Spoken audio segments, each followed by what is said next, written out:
Chapitre 6. Environ 10 minutes après, la cloche sonna pour le thé, et Virginia ne descendit pas. Mrs. Otis envoya un des laquais pour la chercher. Il ne tarda pas à revenir en disant qu'il n'avait pu découvrir Miss Virginia nulle part.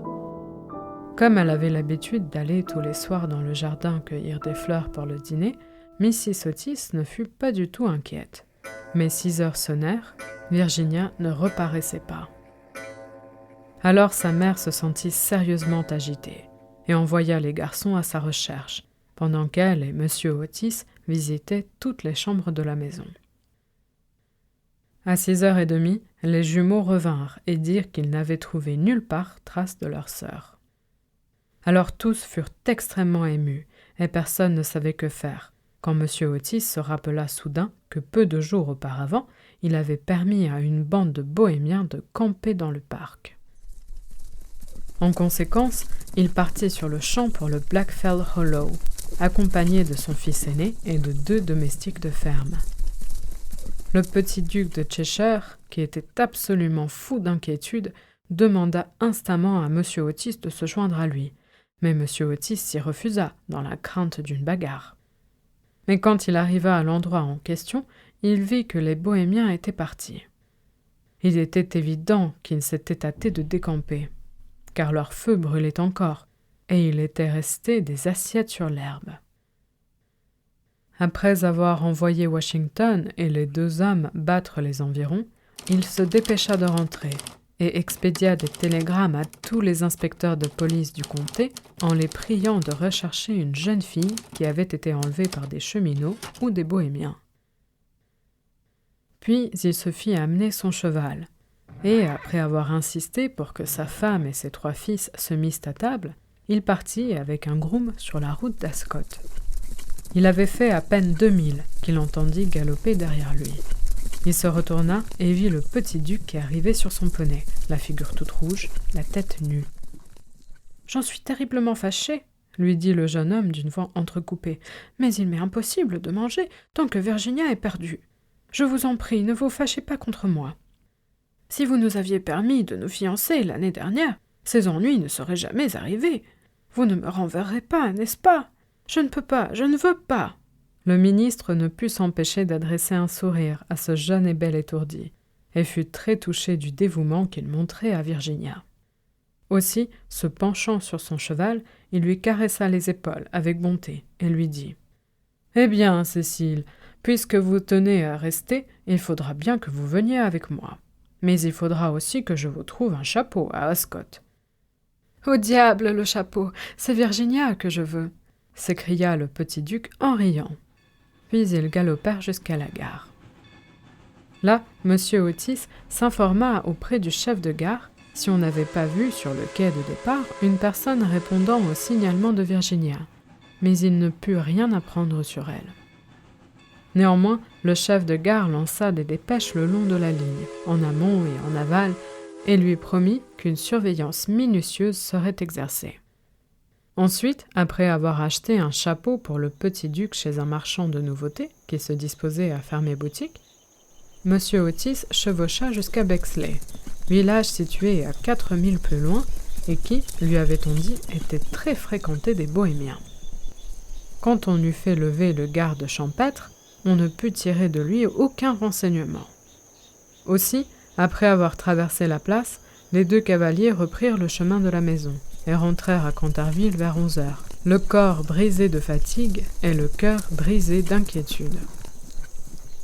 Ils trouvèrent Washington et les jumeaux qui les attendaient au portail, avec des lanternes, car l'avenue était très sombre. On n'avait pas découvert la moindre trace de Virginia. Les bohémiens avaient été rattrapés sur la prairie de Brockley, mais elle ne se trouvait point avec eux. Ils avaient expliqué la hâte de leur départ en disant qu'ils s'étaient trompés sur le jour où devait se tenir la foire de Chorton et que la crainte d'arriver trop tard les avait obligés à se dépêcher. En outre, il avait paru très désolé de la disparition de Virginia, car ils étaient très reconnaissants à M. Otis de leur avoir permis de camper dans son parc. 4 d'eux étaient restés en arrière pour prendre part aux recherches.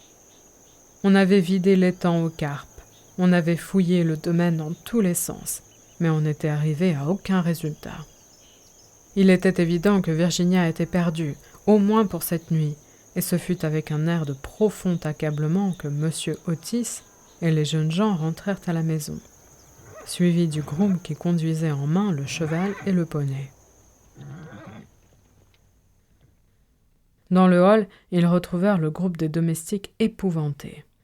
La pauvre Mrs. Otis était étendue sur un sofa dans la bibliothèque, presque folle d'effroi et d'anxiété, et la vieille gouvernante lui baignait le front avec de l'eau de Cologne.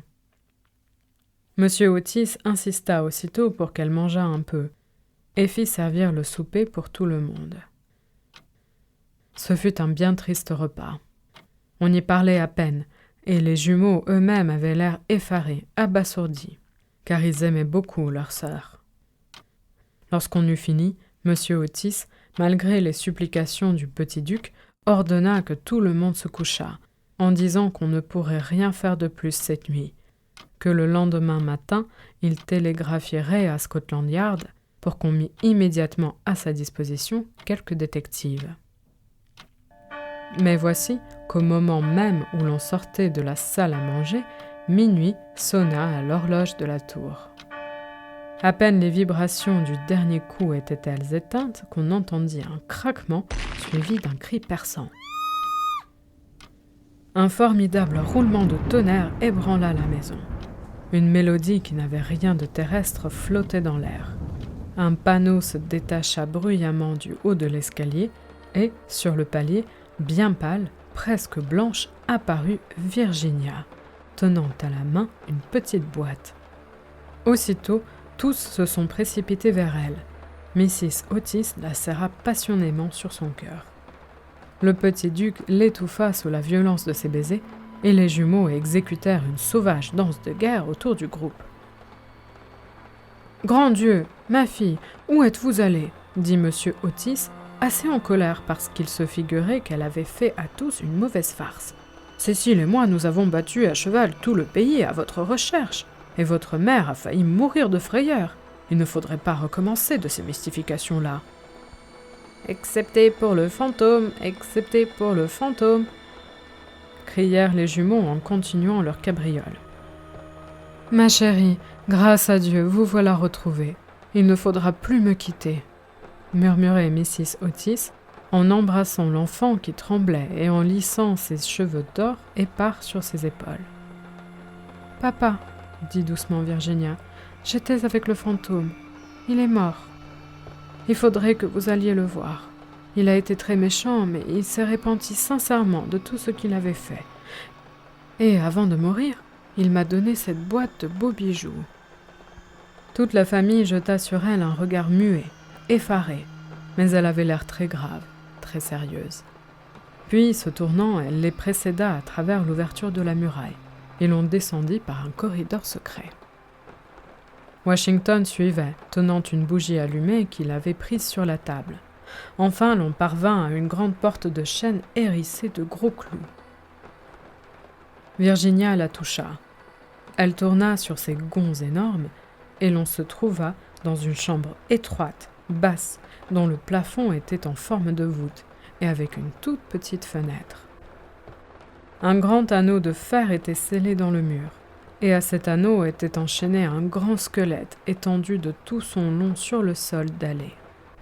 Il avait l'air d'allonger ses doigts décharnés pour atteindre un plat et une cruche de forme antique, qui étaient placés de telle sorte qu'il ne put y toucher. Évidemment, la cruche avait été remplie d'eau, car l'intérieur était tapissé de moisissures vertes. Il ne restait plus sur le plat qu'un tas de poussière. Virginia s'agenouilla auprès du squelette et, joignant ses petites mains, se mit à prier en silence, pendant que la famille contemplait avec étonnement la tragédie terrible dont le secret venait de lui être révélé. « Hello !» s'écria soudain l'un des jumeaux qui était allé regarder par la fenêtre pour tâcher de deviner dans quelle aile de la maison la chambre était située. « Hello ! Le vieux amandier qui était desséché a fleuri. Je vois très bien les fleurs au clair de lune. » Dieu lui a pardonné, dit gravement Virginia en se levant, et une magnifique lumière sembla éclairer sa figure. « Quel ange vous êtes !» s'écria le petit duc en lui passant les bras autour du cou et en l'embrassant.